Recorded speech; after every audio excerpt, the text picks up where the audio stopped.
dimanche aura lieu la 121e édition de Paris-Roubaix. Messieurs, l'enfer du Nord, la reine des classiques. Paris-Roubaix, c'est 260 km avec plus de 55 km de pavés cette année.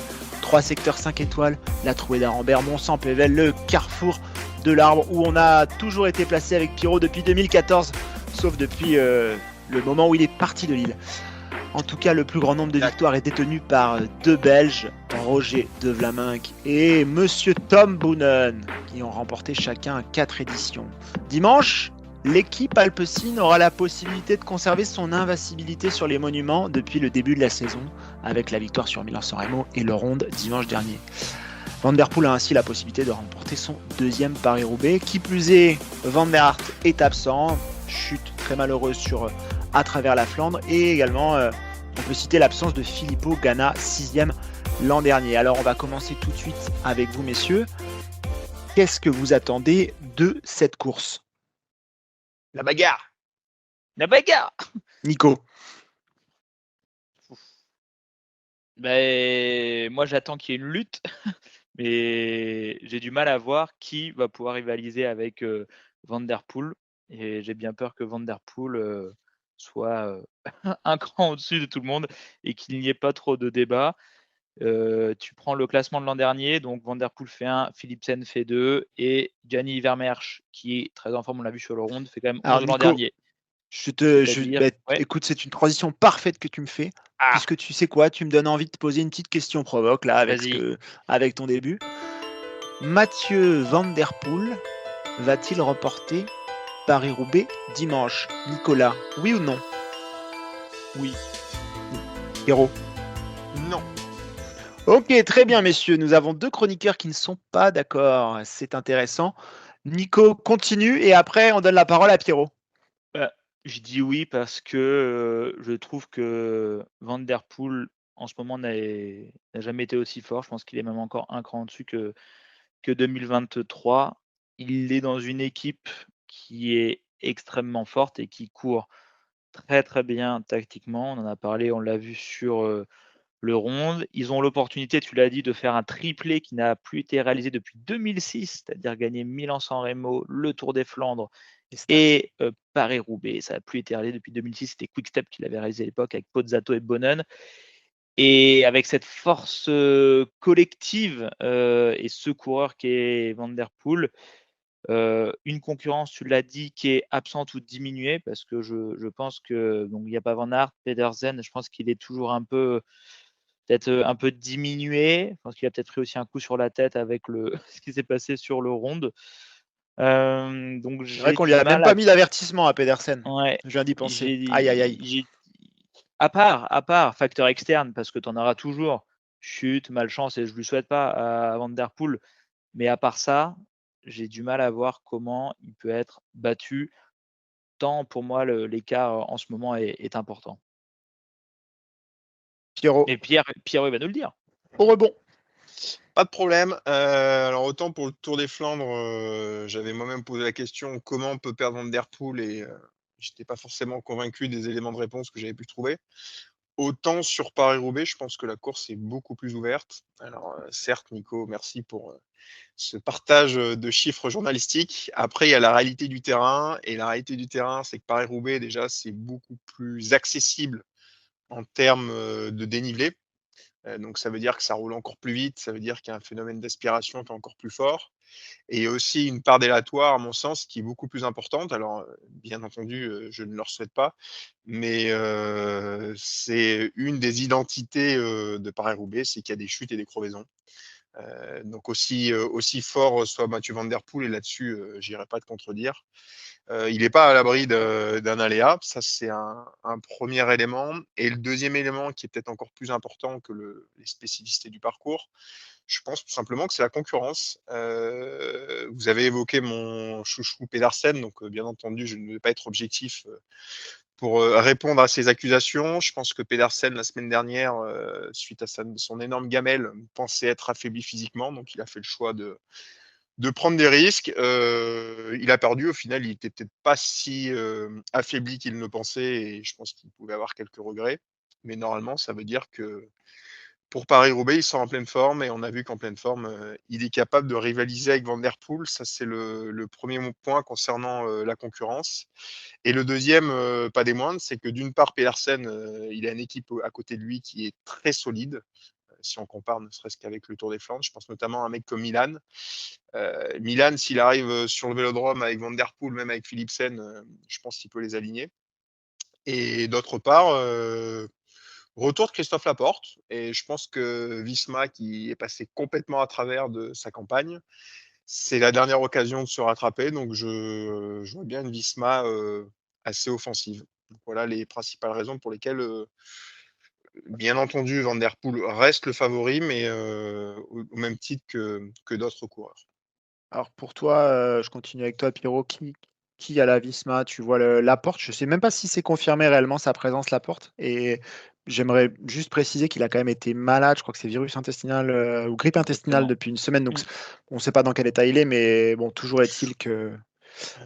Je ne connais pas personnellement Christophe Laporte, mais je pense que s'il s'aligne sur Paris-Roubaix, Il peut faire mal. c'est pas pour aller manger un Welsh après la course, quoi. Donc je pense qu'il physiquement il sera très fort. Il l'a déjà prouvé hein, en descendant de stage, alors pas forcément de maladie, mais que quand il s'est mis sur une course, généralement il était performant. Donc à moins qu'il ait convenu au sein de l'équipe qu'il ait plus un rôle de protection pour un Jorgensen ou pour un Van Barle, mais bon, Van Barle est un petit peu hors de forme. Je pense qu'il oui, oui, il est là pour porter haut les couleurs de Visma. Et moi, je le mettrais comme un candidat crédible, comme on l'aurait porté candidat crédible il y a 2 semaines avant qu'il tombe malade. Donc, j'ose croire qu'il sera quand même à un niveau de forme, peut-être pas à 100%, mais proche de 100%. Donc ça en fait un concurrent sérieux. Pedersen ou Pedersen ou Milan, je pense qu'il y a deux énormes clients, deux belles brutes. Et il va falloir quand même les sortir de la roue.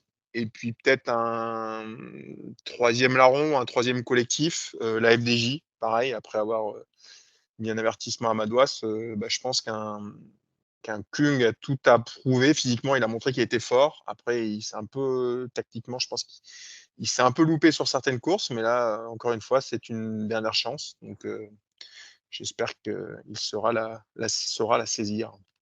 Alors, je continue avant de donner la parole à Nico. Et comment tu penses que ces formations vont s'y prendre pour isoler Van Der Poel? C'est même plus qu'isoler parce qu'il aura avec lui Philipsen, qui a fini quand même l'an dernier second. Mm. S'il a Gianni Vermeersch, qui est dans le même état de forme que sur le Tour des Flandres, ça fait quasiment un troisième. Vermeersch est fini 11 l'an dernier de Paris-Roubaix. Ouais. Ça fait 3 coureurs top niveau. Euh, Comment tu vois les Pedersen, la Caleb Lidl Groves Trek aussi qui sera. ou d'autres équipes essayer de se dépatouiller avec la Alpecin? J'ai dit la bagarre en rigolant, mais je pense que vraiment, il faut avoir une stratégie très agressive. Enfin, je ne serais pas étonné d'ailleurs que la Lidl Trek et la FDJ aient une stratégie très agressive, dans le sens où ils ont plusieurs cartes à jouer et isoler au moins un des deux Alpecin, soit Philipsen, soit Van Der Poel. Et ensuite, que ça soit Laporte, Pedersen ou Milan, c'est des mecs qui peuvent aller très vite au sprint si jamais ils arrivent en petit comité. Donc, non, je pense que c'est une course assez ouverte qui peut être vite tactique selon qui est devant et qui est en chasse derrière. Et donc, de cette plus difficile à contrôler pour l'Alpecin. Donc, je suis pas en train de dire que l'Alpecin va forcément perdre, mais pour moi, il y a match.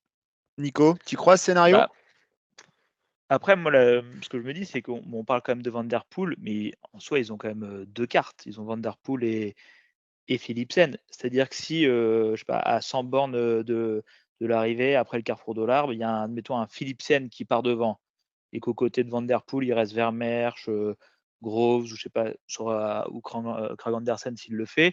Bah, qu'est-ce que tu fais? Tu laisses pas un Philipsen partir, donc tu y vas. Mais tu as un Philipsen devant et tu as un Van Der Poel qui aura encore quelques coéquipiers dans le peloton.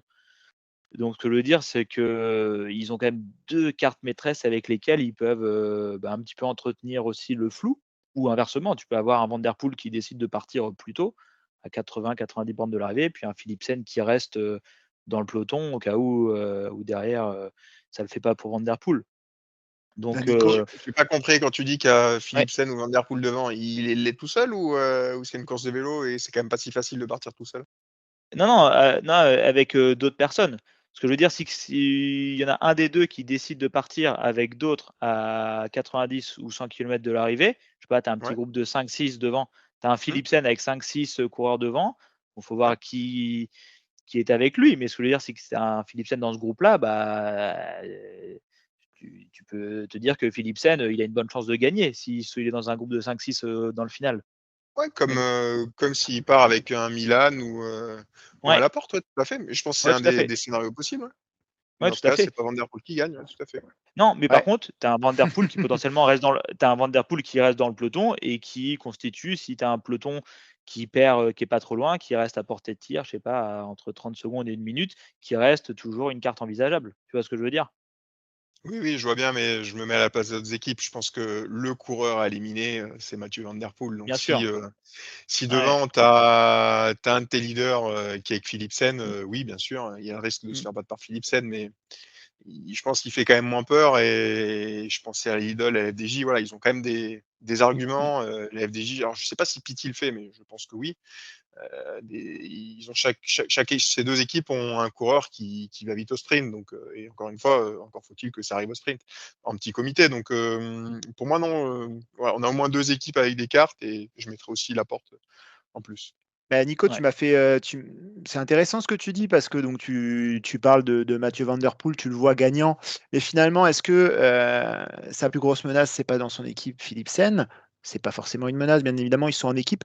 Ce que je veux dire par là, c'est à ton avis, quelle sera la stratégie d'Alpecin? Est-ce que on court pour Mathieu Van Der Poel et Philipsen va lui rendre le cadeau que Van Der Poel lui a fait à San Remo? Ou est-ce que Van Der Poel peut très bien faire le même coup qu'à San Remo et protéger Philipsen s'ils sont dans un groupe de 3-4 à l'arrivée pour jouer le sprint avec Philipsen? Nico, tu le vois comment? Non, moi je pense qu'ils vont jouer la carte Van Der Poel à fond. Je pense qu'ils vont jouer la carte Van Der Poel à fond. Pour ce que tu as dit, pour Milan-San Remo, pour que Van Der Poel aussi, bah, puisse réaliser un doublé qui n'est pas si souvent, réalisé. Et aussi parce c'est le plus fort. Donc, je pense qu'ils vont jouer pour ces 3 raisons-là, ils vont jouer à fond la carte de Van Der Poel. Ok, Pierrot, ça te semble évident également?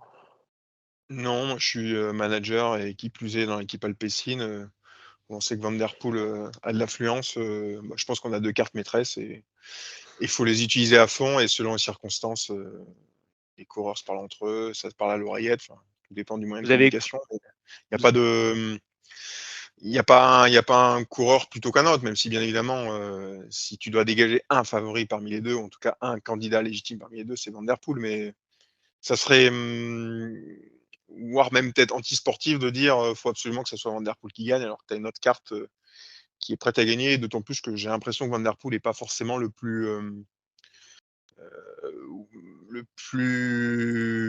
envieux de à tout prix de collectionner les victoires, même si je fais une course, c'est pour la gagner. J'ai l'impression parfois que les suiveurs sont peut-être plus enthousiastes que lui, qui cherchent à gagner X fois Milan-San Remo, X fois le Tour des Flandres ou X fois le Paris-Roubaix. Ah, je suis pas forcément d'accord là. Là, je pense qu'il a envie potentiellement quand même de faire un doublé qui est avec le maillot de champion du monde. Enfin, là, il faudra remonter dans les stats, mais je sais pas qui a fait un Rick doublé. Van Looy, 1962, oui. Ah! Voilà. Et Incroyable. bam! Bah, voilà. Non, je pense que c'est quand même important à ses yeux et Ouais, bah c'est assez drôle. Je sais c'est ton point de vue, j'entends. Sauf si tu as des hem, confidences de sa part, j'entends. n non, mais pour revenir aux confidences par rapport à ce que tu disais, je sais pas si vous avez vu l'interview d'Axel Lorentz après le Tour des Flandres, où il explique un petit peu comment ça se passe, au niveau des oreillettes de Van Der Poel et de la tactique et c'est assez intéressant. En fait, il explique que c'est plutôt Van Der Poel qui a le lead sur la course et c'est lui qui dit quoi faire, hein. Ah mais Donc l'Alpecin, c'est l'équipe de Van Der Poel, là-dessus, je suis tout c'est à fait l'équipe de d'accord. Van Der Poel. Donc moi, j'ai Donc quand même c'est du Van Der mal. Poel qui décidera à la sortie du carrefour de l'arme Exactement, s'il y a Philipsen exactement. avec ou pas. C'est exactement ça. Je Et pense que donc c'est ça Van veut Der dire que Poel qui a le c'est pas tout pour Van Der Poel, c'est selon la situation de course, Van Der Poel jugera de ce qu'il est bon de faire. C'est dans ce sens-là ma remarque. OK. Ok, très bien. Eh ben, écoutez, avant de passer au prono, une petite question parce qu'il y a Il y a Joshua Tarling qui va faire Paris-Roubaix. Vous pensez que ça peut être sympa, Joshua Tarling, sur Paris-Roubaix, Pierrot? Je suis un peu embêté pour répondre parce que d'un côté, j'ai envie de dire non, parce que je le trouve trop discret par rapport à ce qu'il peut montrer en chrono. De l'autre, sur les 2 dernières semaines, on l'a vu pas mal à l'avant. Donc, réponse, j'en sais rien. Nico?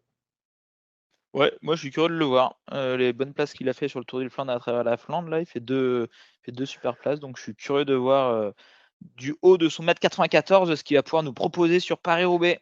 Et je pense qu'il a un profil intéressant pour cette course. Eh bien, c'était un peu une question piège que je vous ai posée parce que j'étais au Ah, Carrefour il de était l'Arbre. J'étais au Ah. Carrefour de l'Arbre l'an dernier Ok. et j'ai vu passer une grande carcasse alors Eh que tout le monde commençait à remballer. C'était Joshua Tarling. Et Joshua Tarling, il a fait son premier Paris-Roubaix à 19 ans l'an dernier et il a fini over the limit. Il a fini plus tard. Et effectivement, c'est une petite info. Alors, il avait 19 ans. OTL. Il avait fini donc OTL, comme on dit. Bon, il avait 19 ans. C'était sûrement Il l'une avait de ses chuté. premières courses de plus de. Ça, j'en sais rien. En tout cas, il est passé. Je me rappelle très bien cette grande carcasse. Je me disais, mais qui c'est ce gars? Je ne le connaissais pas à l'époque. Et donc voilà, c'était juste pour la petite info, la petite info à vous donner. Bon, je pense qu'il fera bien mieux avec les kilomètres, les petites bornes qu'il a pu faire depuis plus d'un an et puis ces belles places récentes. Mais voilà, c'était pour vous donner la petite info. Intéressant. On va conclure l'émission bien sûr avec votre prono. Je rappelle les scores des pronostics. Nous sommes chacun un point puisque nous avons tous parié Van Der Poel sur le Tour des Flandres. On a marqué des points. On sort de la relégation. En tout cas, vous surtout. Messieurs, votre prono, je crois qu'il y en a un qui est clair. On va commencer par Nico, le prono pour dimanche, et tu vas nous donner donc ton prono et aussi ta grosse cote, celle sur laquelle il faut mettre une petite pièce si on aime faire des paris. Mon prono, c'est Mathieu Van Der Poel qui finit solo sur le Vélodrome avec 53 secondes d'avance sur le deuxième. Oh, c'est beau. Et la grosse cote? Nils Politt. Ah, il veut le classer. Et il a les encouragements. Il vient avec les encouragements, bien sûr. Pierre Marchand, qui va gagner dimanche? Ton prono. Allez, on va revenir aux bases. Pedersen. Ah, mais il a raison, hein, ça marche. Tout le temps. Et ta grosse cote, le cousin de Pedersen ou t'as quelqu'un d'autre? En grosse cote, j'y ai fait allusion tout à l'heure, mais c'est dans un autre registre, Stefan Kung. Ok, bon, c'est quand même pas une énorme c'est pas cote. Une grosse cote, ouais. Mais bon, on est obligé d'accepter ça. Bon, ça vaut pas pour les paris, hein, je sais pas comment la prendre, moi, cette grosse cote. Est-ce que ça vaut pour les paris si tu me sors un Stefan Kung? Allez, on va le valider. C'est plus pour le plaisir. Allez. Bon, bah écoutez, mes pronos. Bah, bien sûr, mes pronos, il n'y a aucun problème. Moi, je pense qu'il faut arrêter de se voler la farce. Ça sera Mathieu Van Der Poel. Et mon gros prono, pas si gros que ça, mais moi j'aime beaucoup Milan. Alors il m'a plu, Jonathan Milan. Donc j'ai envie de mettre une petite pièce. Intéressant. Affaire à suivre. Bon messieurs, c'est le moment de conclure. Donc pour tous ceux qui nous écoutent, écoutez, c'est sympa. Laissez des commentaires. Hein. Dites-nous que nos pronos sont nuls, qu'on est mauvais, il n'y a pas de problème. On va progresser. Et puis n'hésitez pas à partager, commenter l'émission, ça roule. D'ici là, je vous souhaite une bonne semaine. On se retrouve la semaine prochaine pour débriefer le Paris-Roubaix et le Tour du Pays Basque. Pierre, Nico, à la semaine prochaine. Salut les gars. À la semaine prochaine. Ciao. Ciao, ça roule.